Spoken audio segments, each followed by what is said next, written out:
नमस्कार दोस्तों, HRDIS में आप सभी का स्वागत है। आप सभी लोग कैसे हैं? आई होप आप सभी लोग अच्छे होंगे और अपनी पढ़ाई को बहुत बढ़िया तरीके से कर रहे होंगे। देखिए, आज है 8 दिसंबर और आज के हम लोग कुछ महत्वपूर्ण करंट अफेयर्स पर चर्चा करेंगे और देखेंगे कि कौन से ऐसे प्रश्न हैं जो आपके परीक्षा के दृष्टिकोण से महत्वपूर्ण हैं।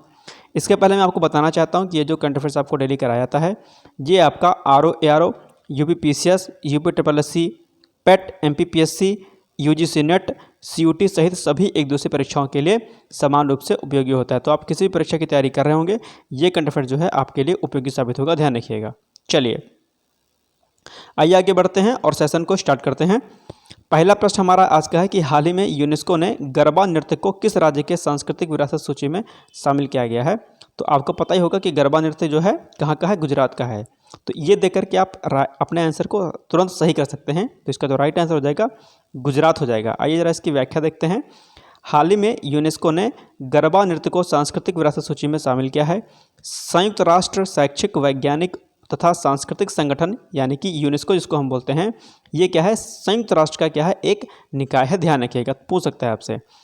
अगर इसके गठन की बात की जाए तो 16 नवंबर 1945 यानी कि 16 नवंबर 1945 को इसका गठन हुआ था। और अगर भारत की बात की जाए तो 1946 यानी कि 1946 में जो है ये इसका सदस्य बना। तो आपसे प्रश्न जो है दरअसल इतने पॉइंट से ही पूछ सकता है कि ये किसका निकाय है, इसका गठन कब हुआ था और भारत इसका सदस्य दरअसल कब बना था। तो ध्यान रखिएगा। चलिए दूसरा प्रश्न है, हाल ही में बिजनेस पत्रिका फोर्ब्स, आपको पता ही होगा ये बहुत फेमस बिजनेस पत्रिका है, आप लोगों ने बचपन से सुना होगा। इसने क्या किया है कि अभी हाल ही में 100 सबसे ताकतवर महिलाओं की सूची जारी की है और इस सूची में भारत की कौन सी महिला प्रथम स्थान पर है। यानी कि वैश्विक स्थान पर तो कोई और होगा, लेकिन भारत के स्थान पर कौन सी प्रथम महिला हैं ये आपको बताना है। इसका जो राइट आंसर है वो हो जाएगा सी, यानी कि निर्मला सीतारमण जो है भारत के स्तर पर प्रथम स्थान पर हैं।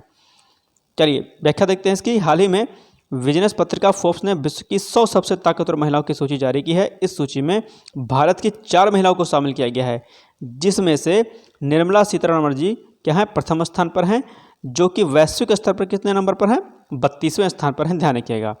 3 अन्य भारतीय महिलाओं को जो शामिल किया गया उनमें से कौन कौन है, एक है रोशनी नादर मल्होत्रा, दूसरी सोमा मंडल और तीसरी क्या है, चौथी क्या है, किरण मजूमदार शाह। तो ये 4 महिलाएं जो हैं भारत की शामिल की गई हैं फोर्ब्स की पत्रिका जो आती है, बिजनेस पत्रिका फोर्ब्स।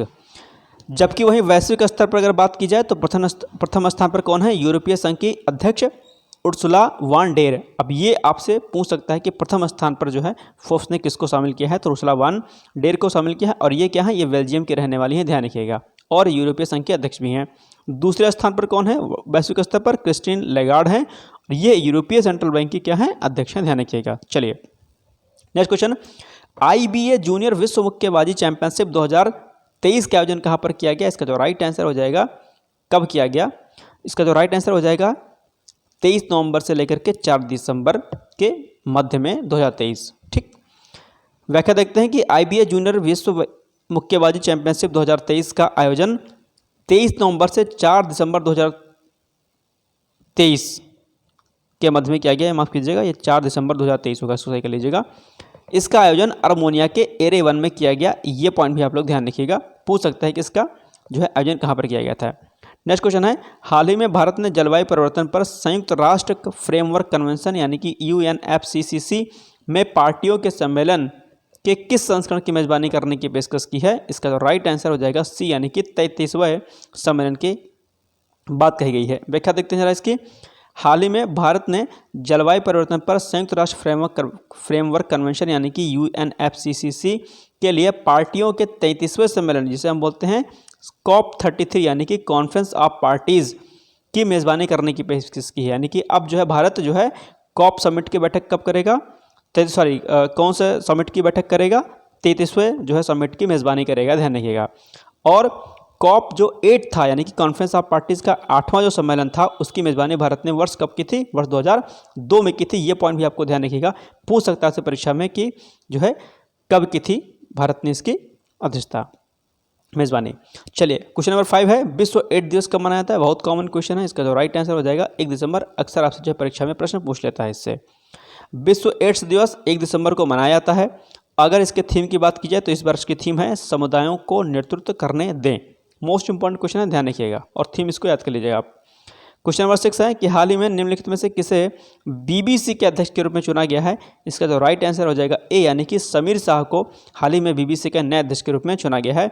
इंपॉर्टेंट क्यों है? इंपॉर्टेंट इसलिए है क्योंकि भारतीय मूल के हैं समीर शाह जी, और यदि वैश्विक स्तर पर भारतीय मूल के किसी व्यक्ति को किसी भी पद पर अगर चुना जाता है, उनको नियुक्त किया जाता है, तो वो प्रश्न जो है आपकी परीक्षा के लिए महत्वपूर्ण हो जाता है, ध्यान रखिएगा। तो व्याख्या के अंतर्गत यही पॉइंट दिया गया है। तो ये कुछ प्रश्न थे। अब आज आपका एक क्वेश्चन है, आज आप लोग के लिए बहुत सिंपल सा क्वेश्चन है और अक्सर परीक्षा में आपसे पूछ लेता है और अक्सर गलतियां भी हो जाती हैं इससे। प्रश्न है, विश्व आर्द्र भूमि दिवस कब मनाया जाता है? आपके ऑप्शंस हैं ए 2 फरवरी, बी माफ़ कीजिएगा यहाँ पर इसको कोई और फरवरी कर लीजिए, 3 फरवरी कर लीजिए इसको, 2 फरवरी, 3 फरवरी, या सी 5 फरवरी, 5 सितंबर, या फिर डी 5 जून।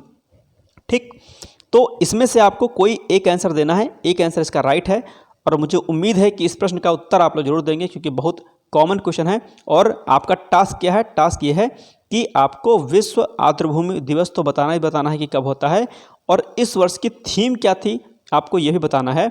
और आप लोग प्लीज़ गूगल पे सर्च करें और इसका आंसर जो है मैं आपको पिन कर दूंगा रात में। तब तक आप लोग पढ़ते रहिए, मस्त रहिए, व्यस्त रहिए, खूब ज़्यादा पढ़ाई करिए। समय बिल्कुल भी आप लोग के पास नहीं बचा है।